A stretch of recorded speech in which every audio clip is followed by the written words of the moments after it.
សួស្តីអ្នកនរគ្នាខ្ញុំបាទវិទូថ្ងៃនេះដែរខ្ញុំចង់មកបង្ហាញពី feature Live Translation មួយនៅលើ iOS 26តាមពិតទៅ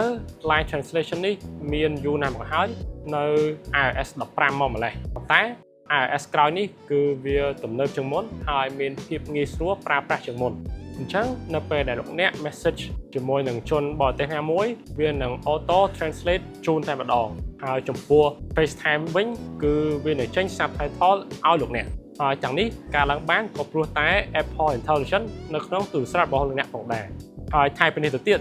Live Translation ក៏អាចប្រើជាមួយនឹង AirPods ផងដែរដែលអនុញ្ញាតលោកអ្នកនិយាយឆ្លើយឆ្លងជាមួយនឹងជនបរទេសឆ្លងភាសាផ្ទាល់តែម្ដងអញ្ចឹងកុំឲ្យខាតពេលយូរតោះមកមើលពីរបៀបប្រើប្រាស់ទាំងអស់គ្នាអញ្ចឹងដើម្បីប្រើ Live Translation ឧបមាថាមានជនបរទេសឆាតមកជាភាសាប្រាំងដូចនេះហើយយើងអត់ចេះប្រាំងទេអញ្ចឹងលោកអ្នកគ្រាន់តែចុចទៅលើ contact របស់គេមករួចអស់មកក្រោមនោះលោកអ្នកនឹងឃើញ automatic translation លោកអ្នកចុចមករួចលោកអ្នកអាច download ភាសាដែលលោកអ្នកចង់បានដូចឥឡូវនេះគេឆាតមកជាភាសាប្រាំង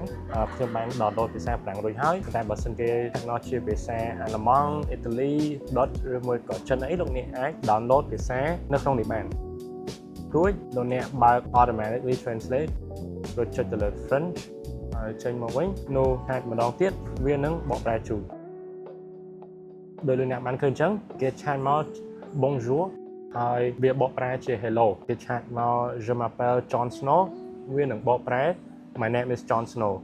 សូមអរគុណអ្នកទាំងអស់គ្នាដែលបានទស្សនាវីដេអូនេះពីដើមរហូតដល់ចប់និងសូមជួយចុច like share និង follow ដើម្បីទទួលបានវីដេអូថ្មីៗហើយបើសិនជាលោកអ្នកមានចម្ងល់ណាមួយទាក់ទងទៅនឹងផលិតផល Apple សូមជួយ comment នៅខាងក្រោមសូមអរគុណ